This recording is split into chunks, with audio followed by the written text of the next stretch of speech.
Jesus na cruz do Calvário levou todas as circunstâncias adversas que a gente já viveu, que a gente está vivendo e que a gente vai viver um dia. Quando ele na cruz disse: está tudo consumado, creia, está tudo consumado. Ele levou suas dores, Ele levou suas enfermidades físicas, espirituais, emocionais. Ele fez tudo lá na cruz, para que nós pudéssemos declarar a vitória dele sobre a nossa vida e viver nessa terra como vitoriosos. Amém? Vamos agradecer ao Senhor. Se você pode orar com a pessoa que está ao seu lado, se é da sua família, você pode tocar nela, ou mesmo de longe, estender a sua mão e abençoar esta vida. Faça isso em nome de Jesus. Em nome de Jesus. Senhor, nós entregamos esse momento, esse tempo na Tua presença. Pai, o Senhor é a pessoa mais importante neste lugar. Nós olhamos para Ti, somente para Ti, Senhor. Se você puder bater palma, bate palma. Celebra, Senhor, com o seu corpo. Jesus está a presença, reunimos-nos aqui, contemplamos Tua face e rendemos-nos a Ti. Pois um dia Tua morte trouxe vida a todos nós, deu completo acesso ao coração do Pai. Aleluia, Senhor, nós celebramos a Tua presença aqui no nosso meio, Jesus. Seja bem-vindo, Pai. Aleluia. Jesus, em Tua presença, reunimos-nos aqui, contemplamos Tua face e rendemos-nos a Ti. Pois um dia Tua morte trouxe vida a todos nós e nos deu completo acesso ao coração do Pai. O véu que separava já não separa mais. A luz que outrora apagada agora brilha e cada dia brilha mais. Só pra te adorar e fazer Teu nome grande e te dar o louvor que é devido.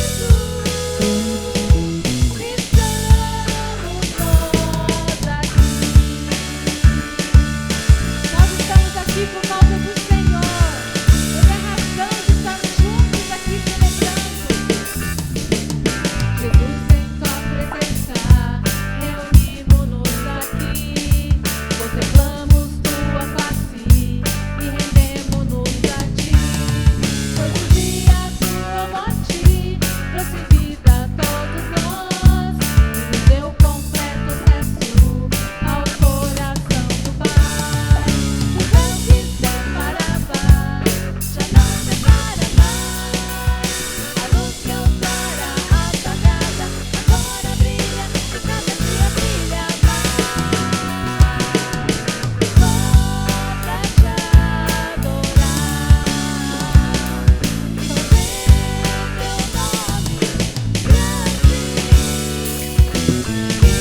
e te dar o louvor que é devido.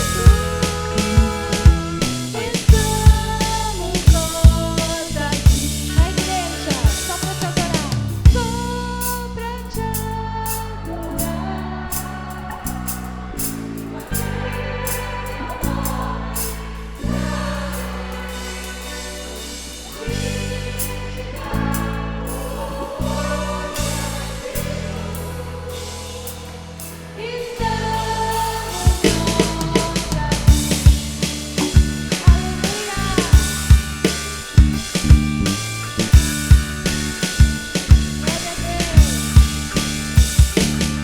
Aleluia! Celebre ao Senhor.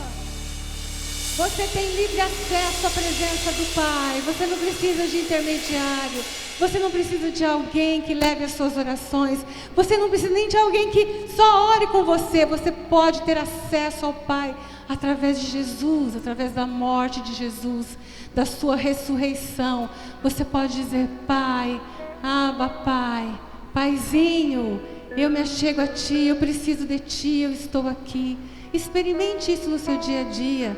Não fique esperando chegar o dia da célula para alguém orar com você. Ou não fique esperando que alguém lembre de orar com você.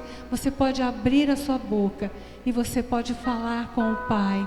Ele te ama, Ele abriu esse livre acesso. A graça do Senhor nos inundou, amém? Nós estamos aqui por causa da graça do Senhor. A graça do Senhor está sobre toda a humanidade. A graça do Senhor não é só para os filhos, é para todos.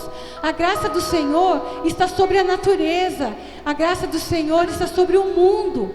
A graça do Senhor, o favor imerecido está sobre a humanidade. Mas quando a gente reconhece e a gente recebe, nós podemos experimentar essa tremenda graça. Essa graça que nos faz seguir adiante, que nos faz levar a palavra do Senhor onde quer que a gente vá. Essa graça que nos move, essa graça que nos levanta a cada dia de manhã. Aleluia. Não é um remédio que te levanta, não é um remédio que te põe de pé, é a graça do Senhor Jesus sobre a tua e a minha vida. Amém, queridos? Aleluia. Meu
plantado no Senhor é como uma rocha.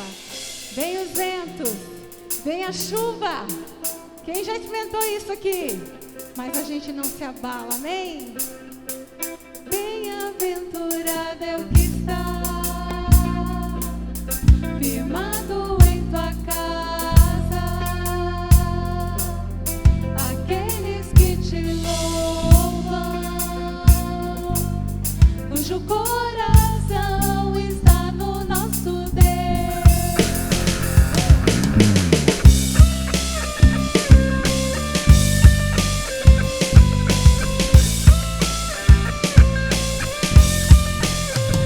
Bem-aventurado é o que está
Aleluia.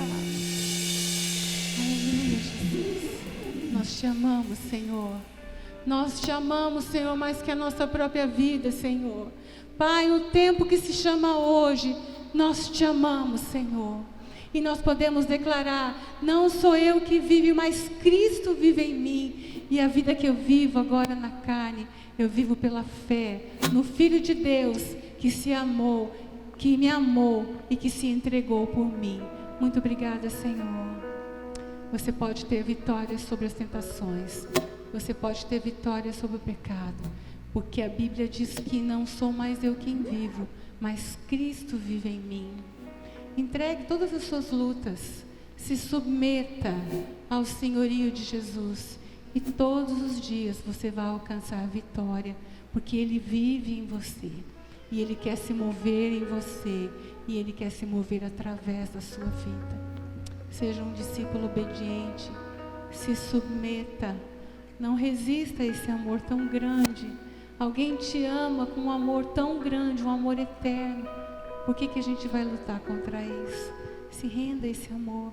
Experimente esse amor. Viva nesse amor. Aleluia. Ele é o Filho de Deus. Aleluia.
Seja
seja sempre igreja.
Boa noite, irmãos. A graça e a paz de nosso Senhor Jesus Cristo seja com cada um de nós, amém?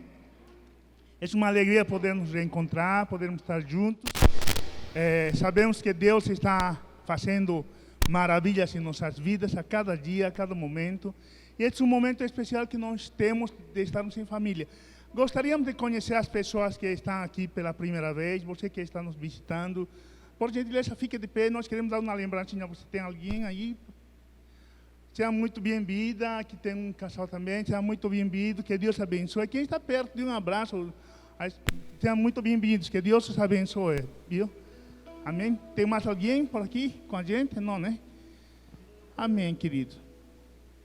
Este tempo que nós separamos em meio de cultos para trazer nossos dízimos e nossas ofertas, e eu queria ler alguns versículos nesta noite, que tem a ver com aquilo que nós vamos fazer agora, trazendo nossos dízimos e nossas ofertas.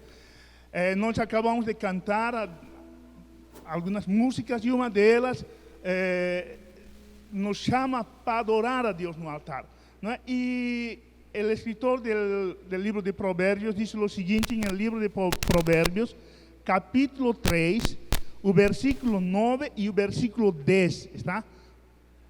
Então, abra sua Bíblia aí, Provérbios capítulo 3, capítulo 3, o verso 9 e o verso 10. Diz assim: adore a Deus, oferecendo-lhe o que sua terra produz de melhor.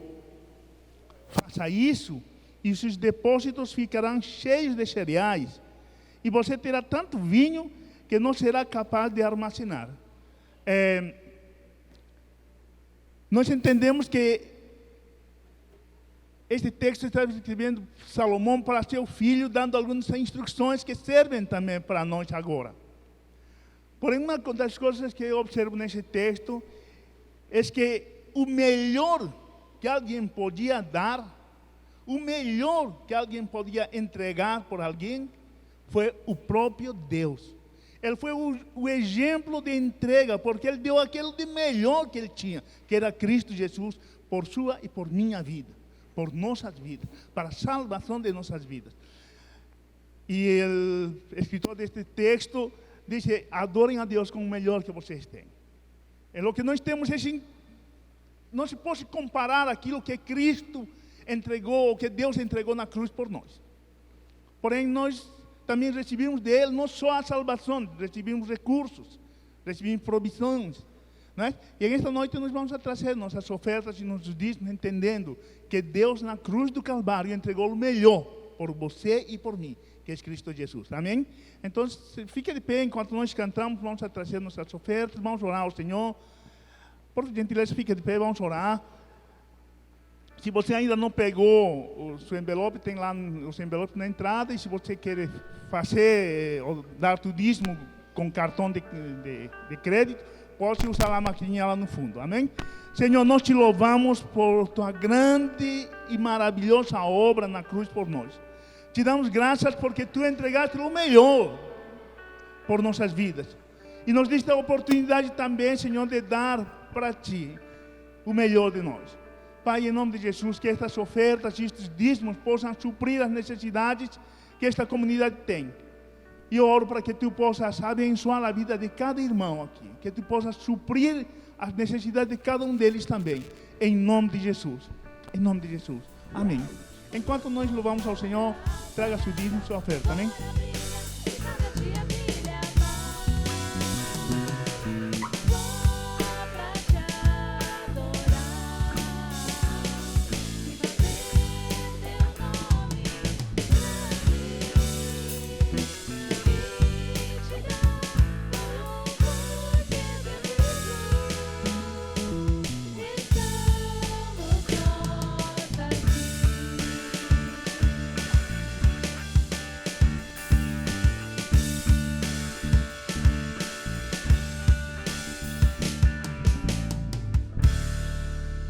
Boa noite a todos, graça e paz.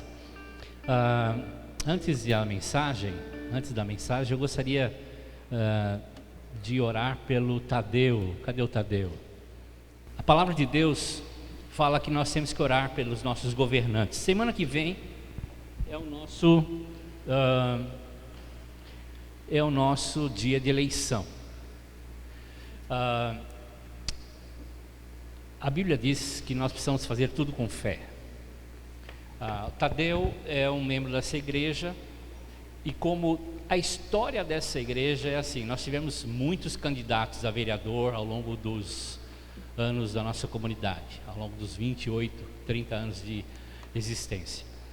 E nós temos aqui o Tadeu sabe porque por duas ocasiões ele já se candidatou. Uma ele esteve como vereador, né? E nós temos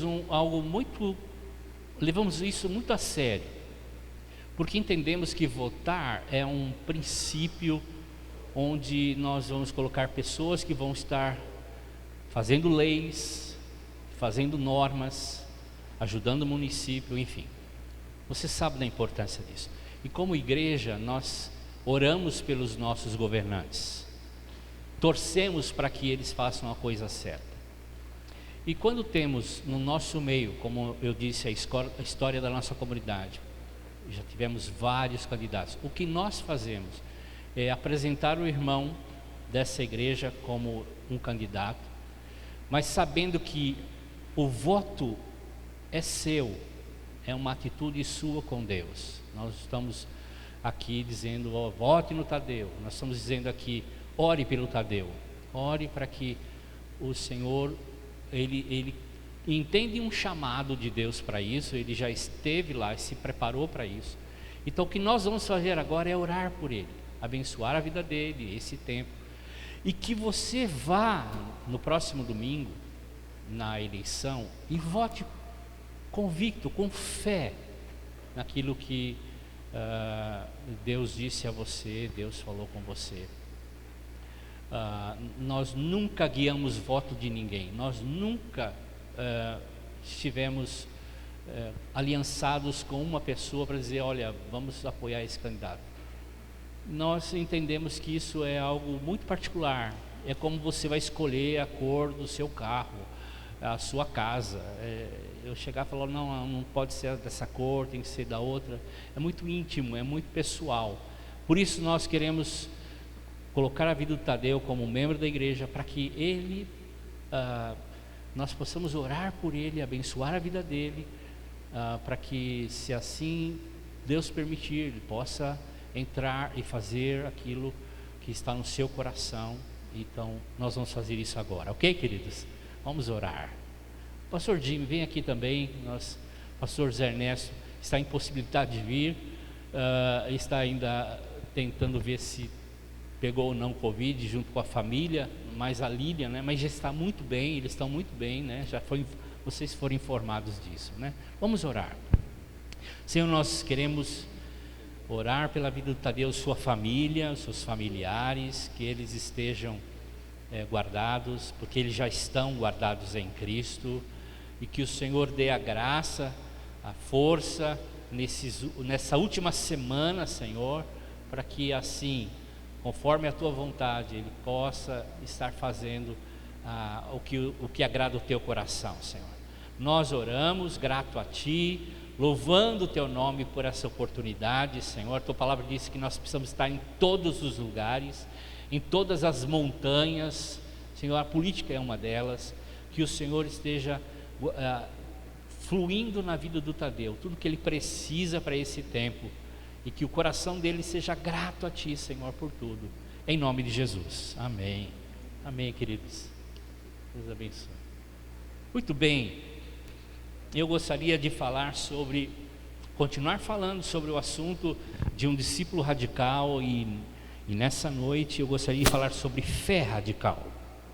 Uma fé radical. Todos nós fomos chamados para viver por fé. Eu creio que o maior problema nosso, que a gente enfrenta hoje e vai enfrentar o resto da nossa vida, e foi assim com os discípulos de Jesus, a respeito do sistema falho de fé, de crenças que nós temos. Nós carregamos ao longo da nossa vida crenças, coisas que foram passadas de informações, gerações, que formaram a nossa fé, o que nós pensamos sobre fé.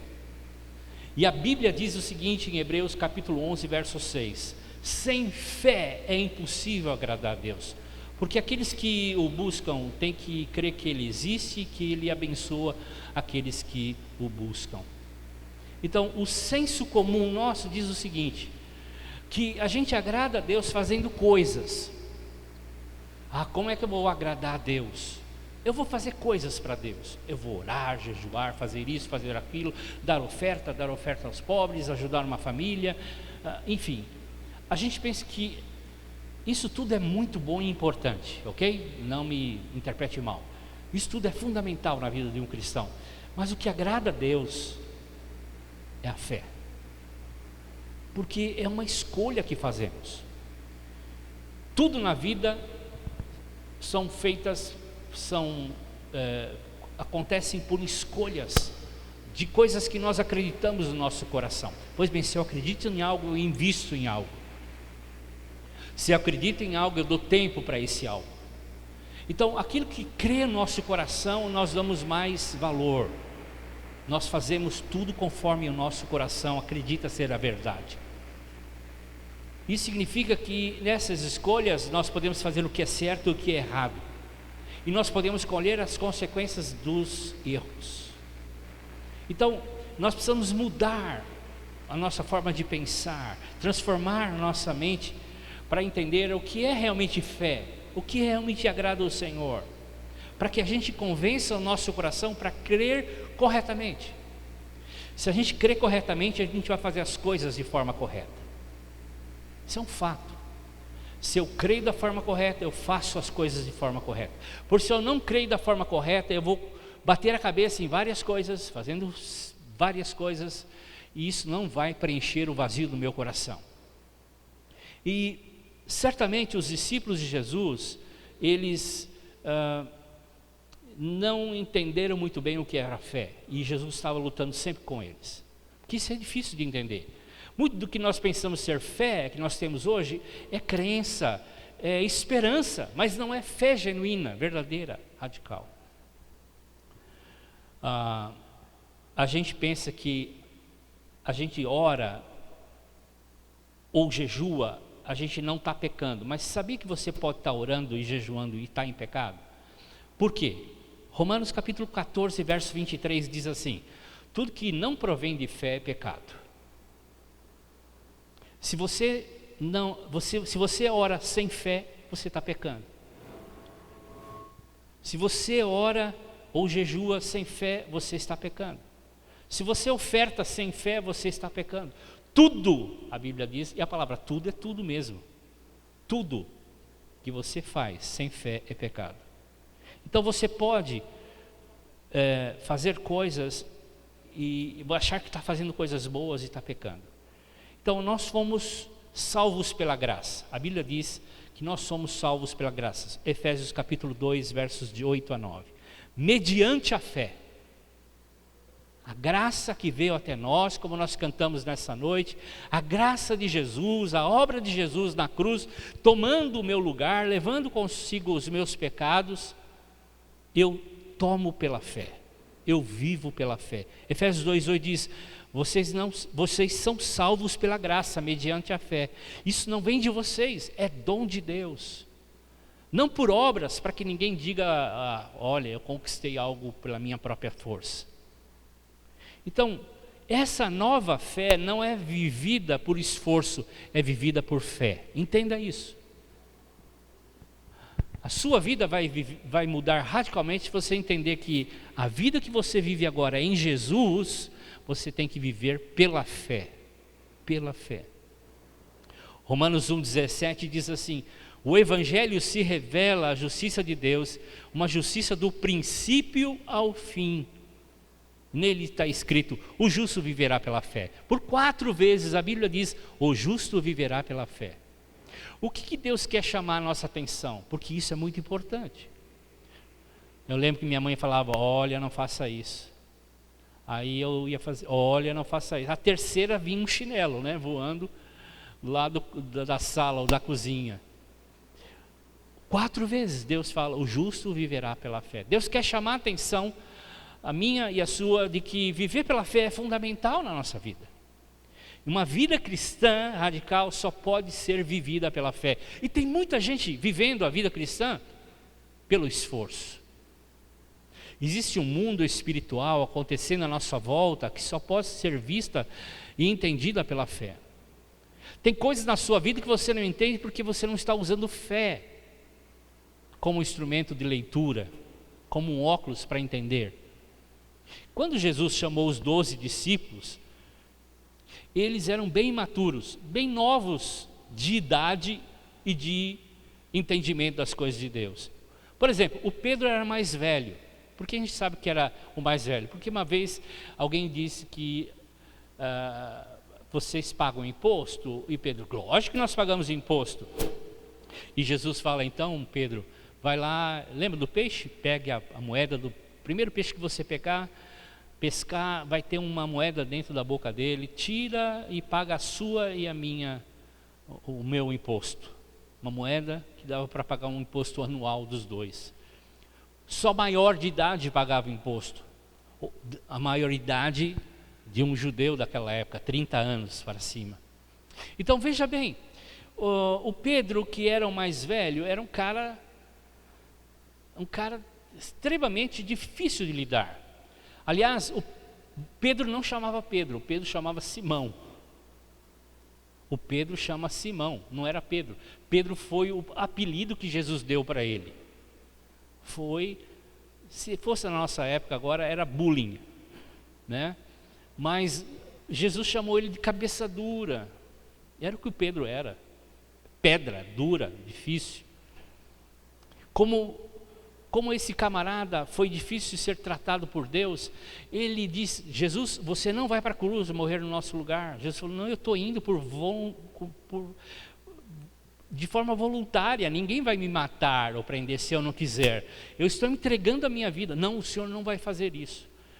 E Jesus alerta ele que ele ia negar. Ele negou 3 vezes. E depois quis tirar Jesus da cruz, antes ali da prisão, cortou a orelha de um soldado com a sua espada, enfim. Ele era um cara troncudo, difícil. O Tiago e o João, por exemplo, os mais novos, pescadores também, os camaradas eram do pavio curto. eles eram os filhos de Boanerges. Boanerges, né, no original, significa filhos do trovão, faísca, gente que pegava um problema e já ia para cima. Tanto é que eles foram pregar em Samaria e os caras não atenderam eles. Ele falou: Senhor, quer que a gente mande fogo do céu para consumir esse pessoal? Era um faísca curta. E Jesus naquela ocasião diz: ô filhos de Boanerges, tipo assim, Jesus fazia muito bullying com os discípulos na época. Ou seus faísca curta, né? Estão querendo matar a gente. Vocês não sabem que o espírito que vocês têm. O Tomé, antes de querer um sinal para ter fé, que é muitos de nós queremos ter sinais para ter fé, como se isso fosse fé. O Tomé, ele ali na ressurreição de Lázaro, lembra que Jesus falou, olha, recebeu notícia que o amigo Lázaro tinha morrido, e o Tomé disse assim, o Jesus falou: vamos lá, eu quero visitar Marta e Maria, que estão lá enlutadas, vamos visitá-las, e vamos fazer algo por Lázaro. E Tomé falou: vamos lá, vamos morrer junto com ele também. Foi bem irônico e bem negativo, né? Porque Tomé era assim, ele queria ver para crer, ele não tinha, era um cara negativo, para baixo. E o que falar de Judas, o tesoureiro do grupo? Jesus confiou os seus bens, os discípulos confiaram o seu bem, e ele metia a mão, ele roubava. Então, na Bíblia a gente encontra esses discípulos imaturos, e Jesus não os recriminava pela imaturidade. O maior problema de Jesus com os discípulos era a falta de fé, por várias ocasiões. O que era problemático na vida dos discípulos era a falta de fé.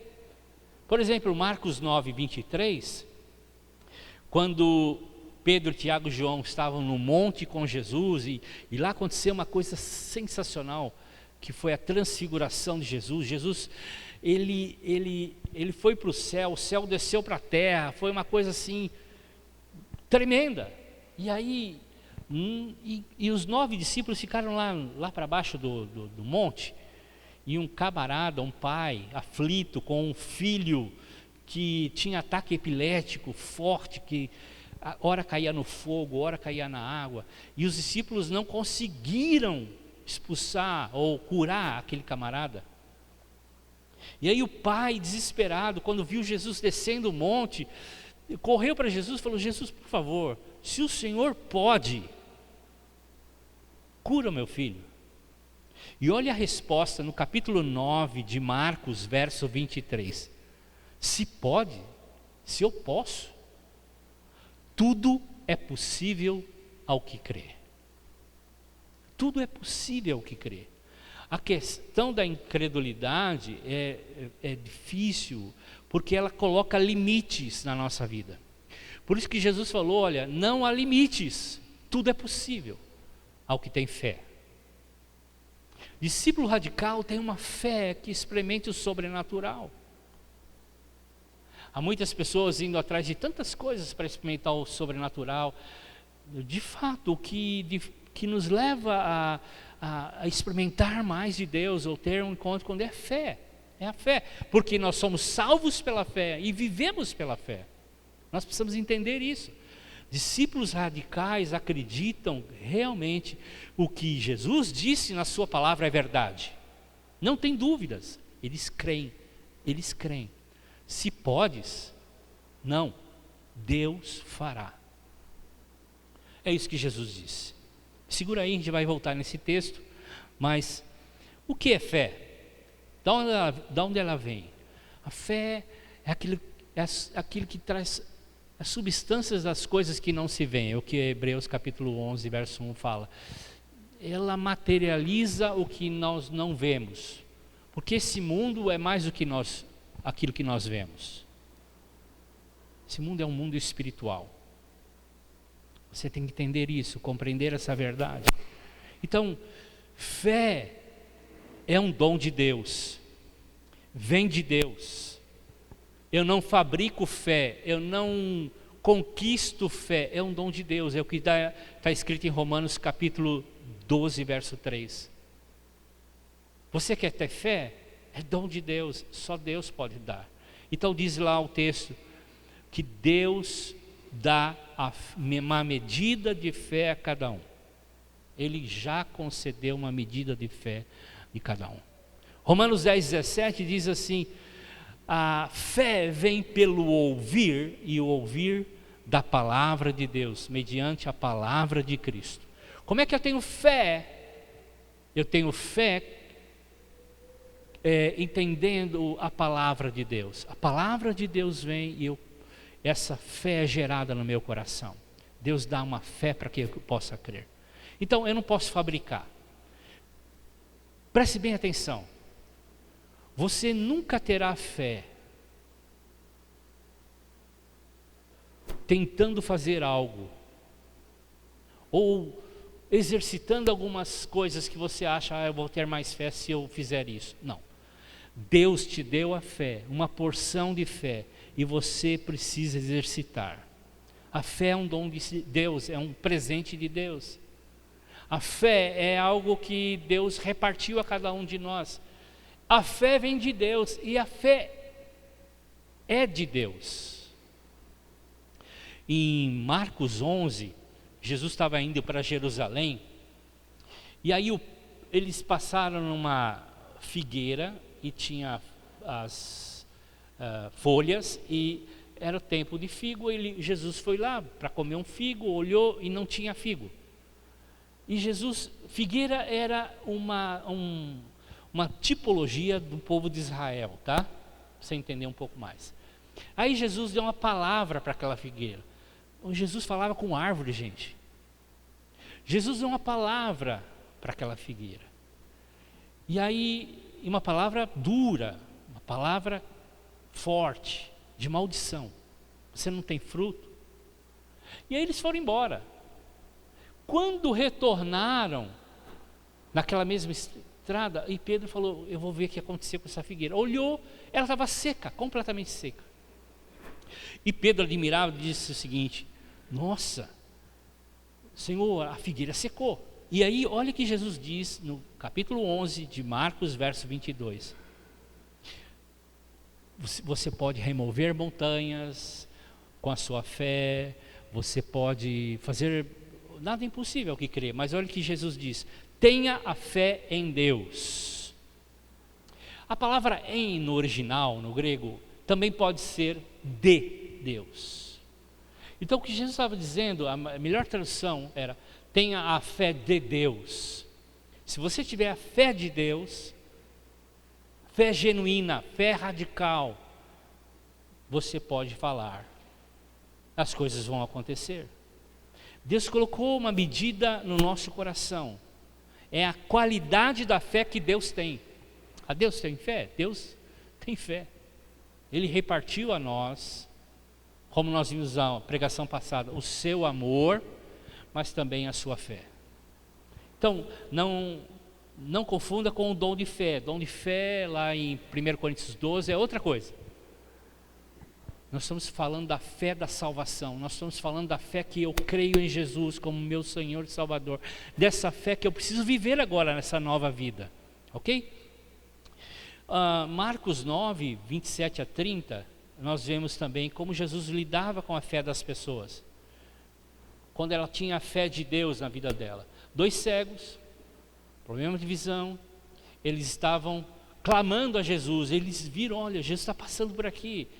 Começaram a clamar alto: filho de Davi, tem misericórdia de mim, por favor me ajude, me ajuda. E de alguma forma Jesus não estava ouvindo, passou direto e foi para sua casa. E a Bíblia não fala se eles foram levados, se eles acompanharam a multidão. Simplesmente apareceram na porta da casa de Jesus. Está lá no capítulo 9 de Mateus, verso 27 a 30. E incomodaram Jesus. Jesus, e aí?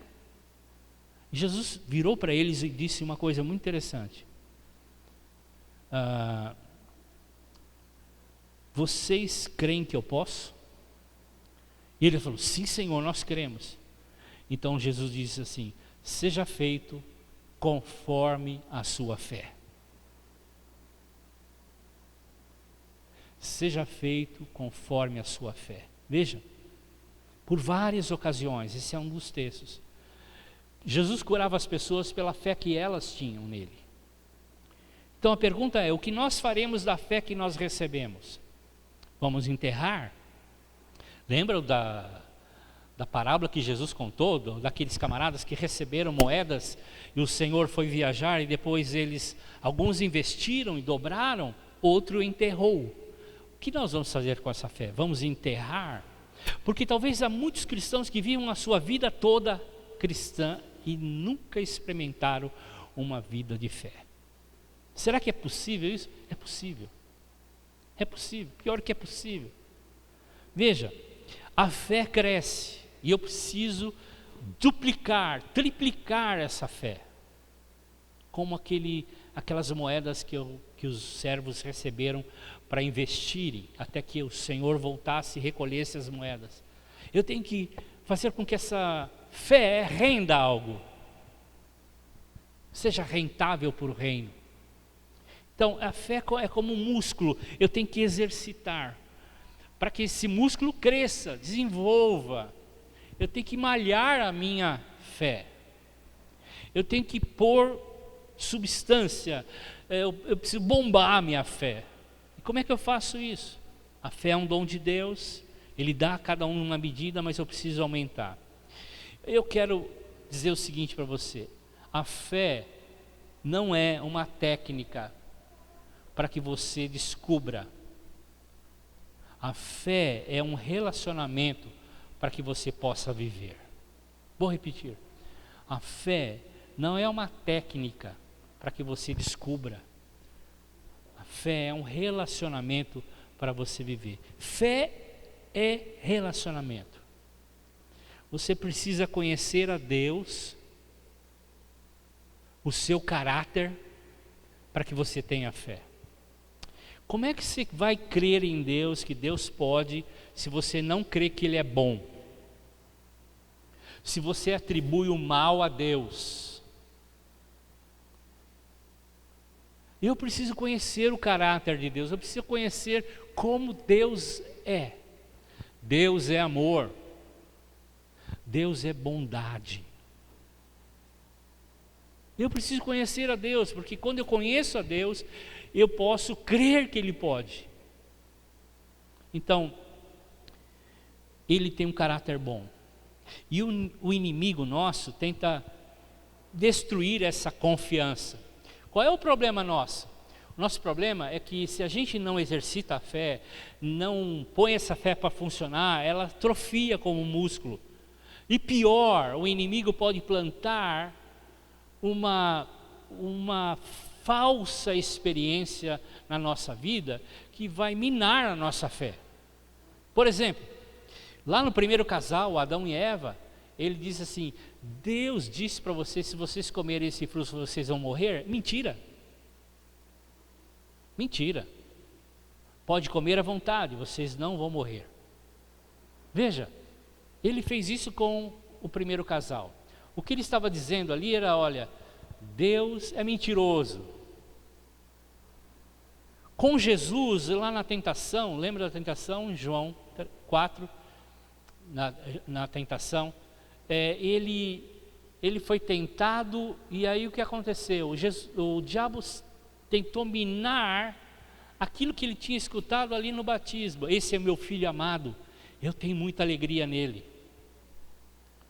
E aí o diabo chegou depois de 40 dias, Jesus estava com fome, num jejum, no meio do deserto.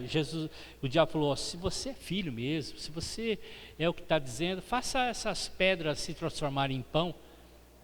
Ou se Deus é tão bom e é o teu pai, se atire daqui, os anjos com certeza vão te pegar. E ele faz a mesma coisa com a gente. A tentação é a mesma. Ele quer nos levar a duvidar do caráter de Deus. Deus não é tão bom assim. Deus é bom, mas é justiça e juízo. Cuidado, ele vai te pegar na esquina. O diabo entra na sua cozinha, pega o seu lanche, come o seu lanche e põe uma plaquinha: foi Deus. É assim que ele faz. Ele sempre está tentando minar a nossa convicção de quem é Deus. da bondade, do amor de Deus. Se eu conheço Deus, se eu conheço a bondade de Deus, a minha fé é um relacionamento com Ele. Eu vou crescer em fé. Eu vou ter convicção que as coisas vão acontecer de fato, porque Deus é bom. Por isso nós precisamos de intimidade com Deus. Não há atalhos para isso, ok? Não há atalhos para isso. A gente tem que investir tempo com Deus, em oração, em quebrantamento, em entrega. Isso vai nos levar a fortalecer a fé. A batalha é permanente, é assim que Ele faz, ok? Então, voltando ao texto lá de Marcos 9, vamos usar um texto paralelo de Mateus 17. Eu quero reforçar essa questão da fé, do aumento da fé. Então, vamos lá, a história, Jesus descendo do monte, e os 9 discípulos lá embaixo, não sabendo lidar com um problema. E aí, esse pai aflito vai até Jesus. Jesus diz, olha, eu curo, lógico, traga aqui. Mas antes ele dá uma palavra de advertência aos discípulos. Ele dá uma palavra dura aos discípulos. Porque Jesus tinha falado já, por exemplo, em João 14, 12. Ele disse o seguinte: aquele que crê em mim fará coisas maiores do que as coisas que eu faço, e maiores ainda. Veja, Jesus está dizendo o seguinte: a fé que eu estou deixando, que eu coloquei em você, você pode fazer coisas maiores, ou coisas que eu faço e maiores do que eu faço. O Pedro pegou isso, o Paulo pegou isso, a sombra de Pedro curava, o suor do Paulo, lá quando ele fazia as tendas, e não tinha como orar por todo mundo da cidade, o pessoal levava os lenços que ele usava e colocava no enfermo. Jesus nunca fez isso. Obras maiores, alguns pegaram. Então, esse é um problema grave na vida do discípulo de Jesus, não viver pela fé. Não viver pela fé. Ele trouxe o enfermo, o garoto endemoniado, com um espírito que atormentava ele, e eles não puderam curá-lo. Veja só que tragédia.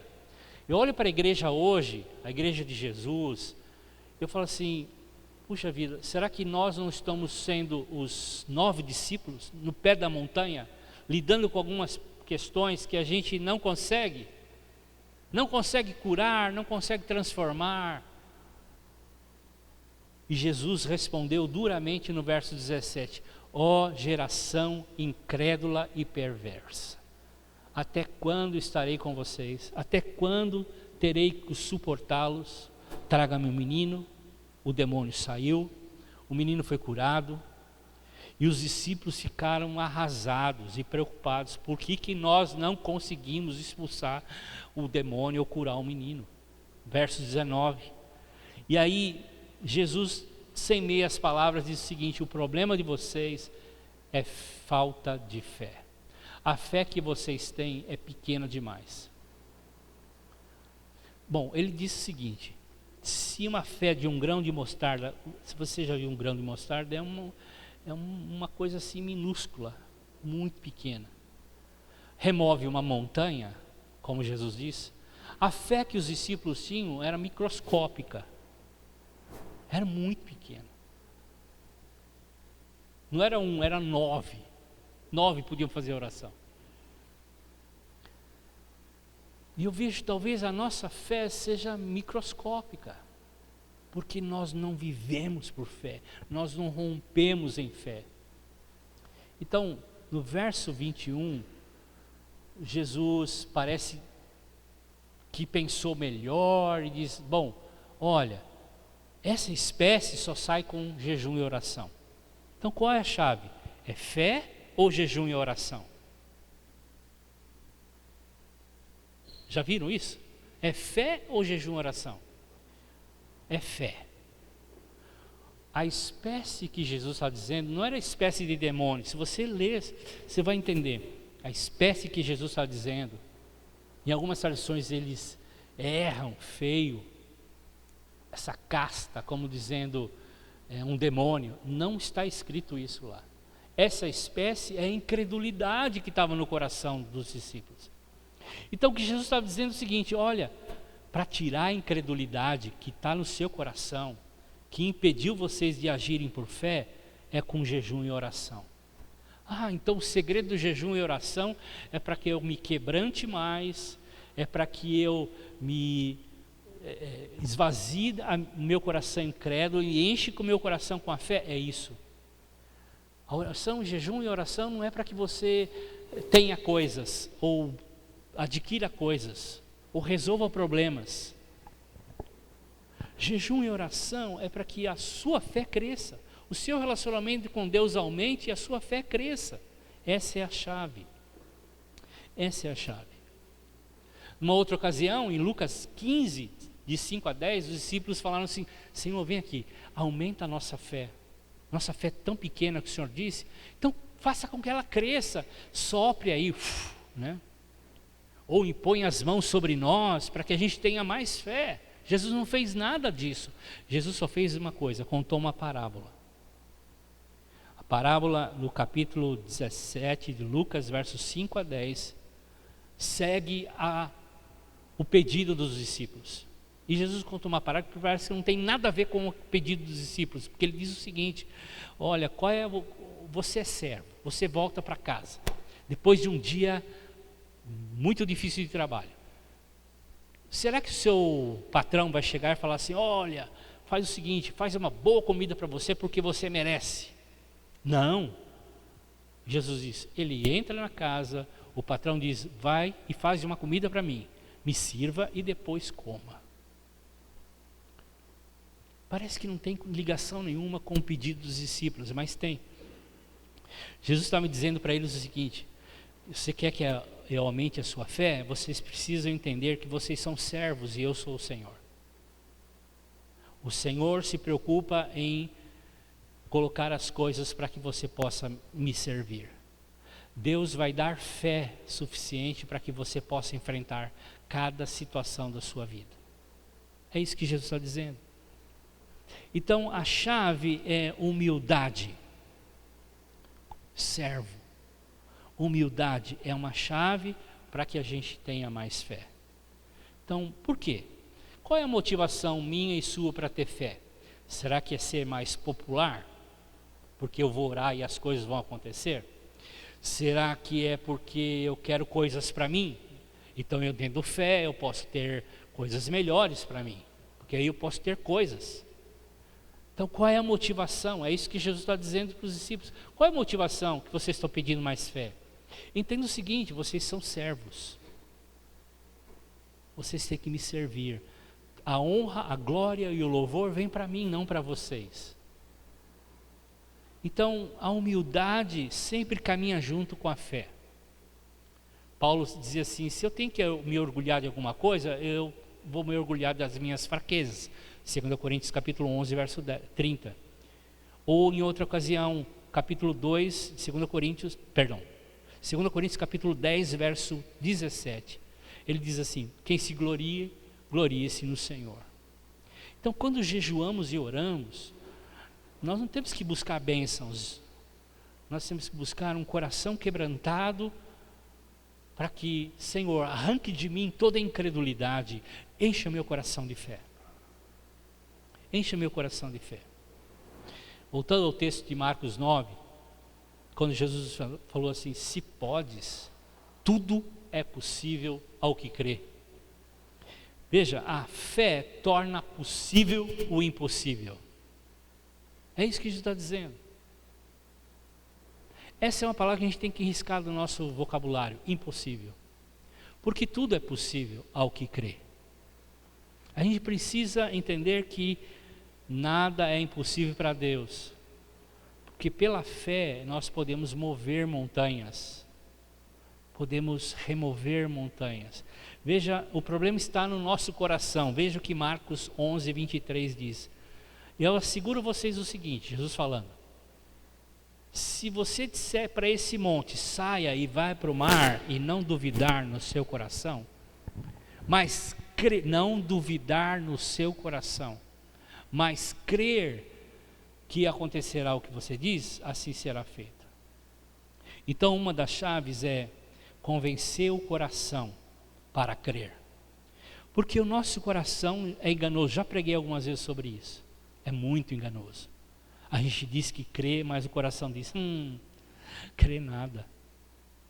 Não vai acontecer. Então nós precisamos convencer o nosso coração, porque do coração procede as saídas da vida. Tudo procede do coração. Tudo sai do coração. Se o seu coração crer, vai acontecer. Nós precisamos convencer o nosso coração. É isso que Jesus disse lá, olha, se você não duvidar em seu coração, convencer o seu coração. Marcos 11, 23 diz assim, não duvide. Então, eu asseguro vocês que não, se você disser a esse monte, vai para o mar, ele vai. E não duvidar em seu coração, mas crer que vai acontecer o que você diz, assim será feito. Veja o que Hebreus capítulo 3, verso 12 diz. Cuidado, irmãos, para que nenhum de vocês tenha um coração, aquilo que Jesus falou lá, em Marcos 9, perverso e incrédulo, que se afasta do Deus vivo. Se você ler Hebreus 3, ele está dizendo o seguinte, o povo de Israel não entrou na terra prometida por causa da incredulidade. O coração perverso e incrédulo não permite que a gente acesse as coisas de Deus. Entenda isso, essa é uma chave. Compreenda que sem fé você não vai conseguir as coisas. E com fé nada é impossível. Todos os dias nós somos um enfrentamento de fé. Nós somos chamados para viver por fé. Tudo que nós fazemos temos que fazer por fé. Cada coisa na nossa vida temos que fazer por fé, crendo. Então, nada vai mudar na minha vida se eu não mudar minha mente. Metanoia, Jesus diz que é a palavra arrependimento, que é mudança de mente. O ajuste da minha mente é a essa palavra aqui, ó. E não o contrário. Metanoia é eu ajustar a minha mente àquilo que está escrito na palavra de Deus. Então, Jesus diz que tudo é possível ao que crê. Então, se ele disse isso, eu tenho que crer nisso. Mas às vezes a minha experiência, eu tenho 30 anos de cristão e eu não vi cura ainda, então não existe cura. A minha igreja não crê em cura, porque nós achamos que isso já passou. Se Jesus disse, eu tenho que crer. Se ele disse para mim a palavra, eu tenho que ajustar a minha vida a essa palavra, não o contrário. Não fazer teologias para tentar convencer meu coração que não vai funcionar. Então, eu e você não podemos fazer o impossível, só Deus pode fazer o impossível. Eu posso ser talentoso, bacana, faço coisas, tenho dons, mas eu não posso fazer o impossível, só Deus pode fazer o impossível. E se a gente quer ver o impossível acontecer, a gente precisa de Deus. Um rapaz que Jesus confrontou ele disse, olha, eu quero ser salvo, o que eu faço? Aí Jesus falou algumas coisas para ele, e ele falou assim, eu não gostei disso, foi embora. E aí Jesus falou, olha, difícil um rico entrar no céu, hein? Mas para Deus, para o homem é impossível, mas para Deus, todas as coisas são possíveis. Mateus 19, 26. Deus é onipotente, Ele pode tudo. Então eu preciso da fé dEle para fazer o impossível. Então eu preciso entender isso. Agora, para terminar, eu tenho que equilibrar minha fé. A fé precisa de balanceamento, ok? A fé precisa como um pneu, uma roda de alinhamento e balanceamento, porque senão vai ser um desastre. Eu preciso balancear a fé com algumas coisas. Por exemplo, eu preciso equilibrar a fé com a graça. Falamos tanto da graça. Graça é um favor imerecível. um favor de Deus que eu não mereço. Deus fez algo por mim que eu não mereço. Isso é graça. Então, Efésios 2:8 diz: vocês são salvos pela graça, por meio da fé. Isso não vem de vocês, é dom de Deus. Entenda uma coisa muito importante aqui. Deus proveu salvação para nós, e eu me aproprio disso pela fé. Eu creio com o coração, que Paulo diz em Romanos 10. Lembra? Crê no coração. Eu creio que Jesus morreu por mim, lá na cruz do Calvário, levando os meus pecados, me dando salvação. Eu recebo a salvação pela fé, não por outro motivo. E da mesma forma, eu tenho que viver pela fé, todos os dias. Então, sua fé, aquilo que Jesus fez na cruz do Calvário, e tudo que Ele trouxe para nós, é meu e seu. E eu me aproprio isso pela fé. A sua e a minha fé só pode receber o que a graça de Deus já providenciou e pagou lá na cruz. Veja, eu não tenho, a minha fé não gera tudo. A minha fé recebe o que a graça de Deus já proveu e pagou na cruz do Calvário. Eu vou receber o que a cruz, o que a graça me propiciou na cruz do Calvário. Por exemplo, salvação, eu tomo pela fé. Justificação, pela fé. Cura, pela fé. O que a cruz providenciou, eu tomo pela fé. É isso que eu vou receber. Então a Bíblia diz que eu já fui abençoado com toda a sorte de bênçãos. Efésios 1:3, 2 de Pedro 1:3 também fala que tudo que nós precisamos para essa vida, o Senhor já nos deu através da morte de Jesus. Então, se eu não equilibro a fé com a graça, eu vou ficar frustrado, desapontado com Deus. Porque eu vou pedir coisas e eu não vai acontecer, porque elas não foram me dadas, não pagas na cruz. Deus vai me dar o que foi pago na cruz. A minha fé toma posse daquilo que a cruz conquistou. Entenda bem isso. Isso é equilibrar fé com graça. Então, pessoas vão confessar o dia todo, coisas. E se a cruz não pagou essas coisas, elas vão ficar frustradas. Então, não podemos ter fé naquilo simplesmente que nós queremos e desejamos. A fé pagou, a cruz pagou, então você pode acessar pela fé. Não pagou, não é para mim. Há mais de 100 coisas no Novo Testamento falando sobre o que Deus em Cristo Jesus já nos deu. Procure, não vou listar aqui para você. O que Jesus já fez por você na cruz do Calvário. Leia, anote, em Cristo, por Cristo, através de Cristo. Anote esses pronomes e vai achando cada uma das coisas que o Senhor já te deu. Aí você acessa pela fé, porque a moeda do céu é fé. Nós já vamos ver daqui a pouco. Então, essa fé sempre vai gerar milagres. A fé, ela não fica ansiosa pelo que vai acontecer, mas ela descansa naquilo que já aconteceu. O Senhor já te deu. Descanse, creia e descanse. A palavra graça é um dom imerecido, é a influência de Deus na sua vida, para te habilitar a fazer tudo que Ele deseja que você faça. Não se preocupe, fique tranquilo.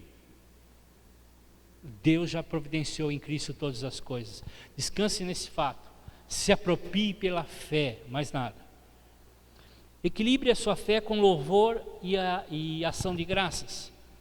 É outra coisa que nós precisamos equilibrar na nossa fé. Veja, normalmente quando a gente atravessa uma situação difícil, nosso foco fica no problema e o problema cresce, porque o que nós focamos cresce, né? Falamos muito sobre isso.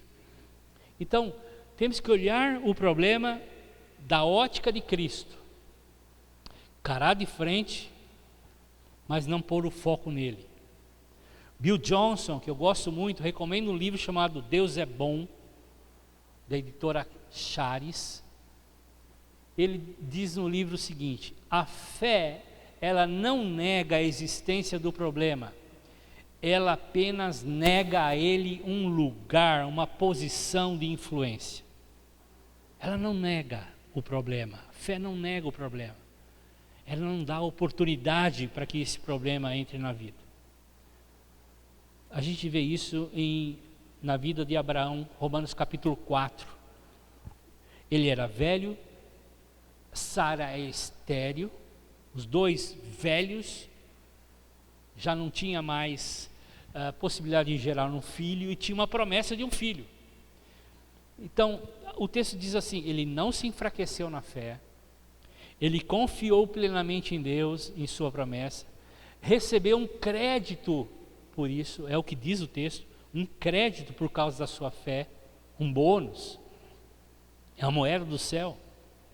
E no verso 20 é chave do capítulo 4 de Romanos: não duvidou, não foi incrédulo em relação à promessa de Deus, mas foi fortalecido na fé, dando glórias a Deus. Como é que a gente fortalece a nossa fé? Ação de graças e louvor a Deus. Louvor e ação de graça nos ajudam a colocar os problemas na perspectiva correta. Tem um problema, mas eu louvo a Deus. Eu adoro o Senhor. Tenho uma dificuldade, mas eu adoro o Senhor. Eu escolho adorar o Senhor e louvar o Senhor. A minha fé é fortalecida assim. Abraão recebeu a promessa porque adorou o Senhor, louvou ao Senhor, porque a sua fé não foi minada pelo tempo, pelas dificuldades, pelas impossibilidades. A adoração, ela revitaliza a fé. Louve a Deus. Lembre-se, a fé não fica ansiosa pelo que vai receber, ela simplesmente descansa no fato que já aconteceu. Já aconteceu. A fé traz as realidades espirituais para a terra. As nossas ações de graças fazem com que as nossas súplicas sejam conhecidas diante de Deus. Veja Filipenses 4, de 6, que nós interpretamos erradamente. Paulo diz assim: não andem ansiosos por coisa alguma. A gente conhece esse texto, né? Antes, em tudo, pelas orações e súplicas e ações de graças, apresentem seus pedidos a Deus. A gente ora assim, pensa assim: a gente está ansioso por alguma coisa que não está acontecendo, a gente vai para Deus e ora a Deus, pede a Deus e clama a Deus. Paulo está dizendo isso. Paulo está dizendo assim: não fique ansioso. E como é que a gente não fica ansioso? Antes, ore a Deus, descanse, louve, adore o Senhor, crendo que aquilo vai acontecer. Lembre, a nossa ação de graças faz com que as nossas súplicas sejam conhecidas diante de Deus. Então, foque na bondade de Deus, foque no amor de Deus, louve ao Senhor por isso, porque Ele vai fazer. Ele vai fazer. Salmo 149, verso 6 diz: altos louvores estejam na sua boca, e uma espada de 2 gumes nas suas mãos. O que ele está dizendo? A gente tem que, nas nossas lutas e enfrentamentos, louvar ao Senhor, adorar ao Senhor. Isaías 54, 1, parece que Deus é irônico, fala assim: cante ao estéril, cante, louve, grite de alegria. Uma mulher estéril na época de Isaías era maldita. Mulher que não podia ter filho é maldita nessa época bíblica.